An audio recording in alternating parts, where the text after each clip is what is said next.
tudo bom? Hoje eu tô aqui para mais uma aula de português. Hoje nós vamos falar sobre palavras oxítonas, paroxítonas e proparoxítonas. Lembraram? A gente já estudou sobre esse assunto e hoje nós estaremos fazendo uma revisão aqui para relembrar, para fixar bem o assunto, para poder realizar as provas e as atividades propostas lá no Google Sala de Aula e também na escola. Bom, mas primeiro, para a gente poder entender, o que é palavra oxítona, o que é uma palavra paroxítona e o que é uma palavra proparoxítona, a gente precisa lembrar de uma coisa que é fundamental para a gente classificar essas palavras. O que é a sílaba tônica? Bom, e vocês lembram o que é a sílaba tônica? A prof já fez a videoaula sobre sílaba tônica, a gente já fez vários exercícios, mas nós estamos aqui hoje para relembrar, certo? Bom, a sílaba tônica, ela é aquela sílaba mais forte da palavra, a sílaba que a gente expressa quando a gente vai falar, é aquela sílaba que a gente usa o tom mais forte. Aí a prof vai dar um exemplo de palavra. Guarani. A palavra Guarani, qual é a minha sílaba tônica? Vamos lá. Guarani. A minha sílaba tônica é Ni. Isso mesmo. Então, a sílaba mais forte da minha palavra Guarani é Ni, sílaba tônica.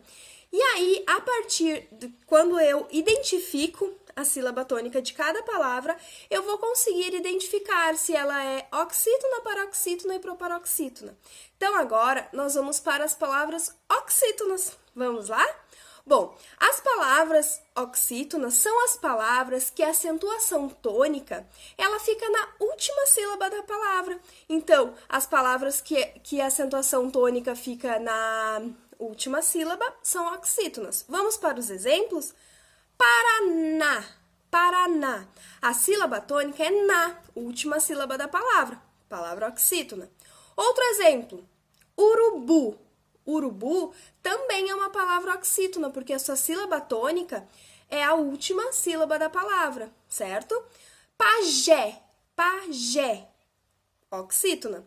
Vovô, oxítona também. Jabuti, o ti, minha sílaba tônica, tornando a minha palavra oxítona, porque ela é a última sílaba da palavra. Robô. Robô também, o bo é a minha sílaba tônica.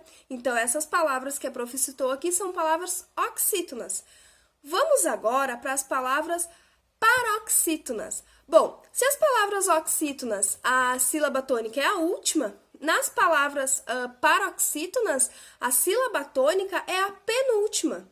Então, essas palavras paroxítonas são as de maior quantidade na nossa língua portuguesa. E aí a prof vai dar um exemplo aqui, alguns exemplos. Camelo, camelo. O me é a minha sílaba tônica, é a sílaba que eu falo com mais força, com mais intensidade. Então, a palavra camelo é paroxítona. Camelo é a minha penúltima sílaba. Depois eu tenho a palavra automóvel. Automóvel, quantas sílabas tem automóvel? Automóvel. Minha sílaba tônica é o mó, última, penúltima. Então, a palavra paroxítona. Serpente, serpente. O pen é a minha sílaba tônica, última, penúltima. Palavra paroxítona também. E aí tem vários exemplos. Álbum, fênix, revólver, todas essas palavras são paroxítonas. E por último, a gente tem as proparoxítonas. Então, se as oxítonas, sílaba tônica é a última, paroxítona, sílaba tônica é a penúltima, proparoxítona, a sílaba tônica são as antepenúltimas. E aí, nós vamos ver alguns exemplos aqui. Sílaba, ó, a palavra sílaba. 3 sílabas. Sílaba tônica é o si. Ba, última sílaba. Lá, penúltima. E si, antepenúltima. Então, é uma palavra proparoxítona. Outro exemplo de palavra proparoxítona. Pássaro. Sílaba tônica de pássaro, pá. Então, pássaro. Também é uma palavra proparoxítona. Mais 2 exemplos aqui. Romântico. Romântico. última, penúltima, antepenúltima. Man, que é a minha sílaba tônica. Palavra proparoxítona. E aí tem mais alguns exemplos. Vítima, a palavra antepenúltima também é uma palavra proparoxítona. Então, era isso. A gente relembrou aqui na nossa aula o que são palavras oxítonas, paroxítonas e proparoxítonas. Lembrando, palavra oxítona, a sílaba tônica está na última sílaba. Palavra paroxítona, sílaba tônica está na penúltima sílaba. E palavra proparoxítona, sílaba tônica está na antepenúltima sílaba. Era isso aí, então. Estudem, relembrem, realizem as atividades no Google Class e até a próxima aula. Um beijo, tchau!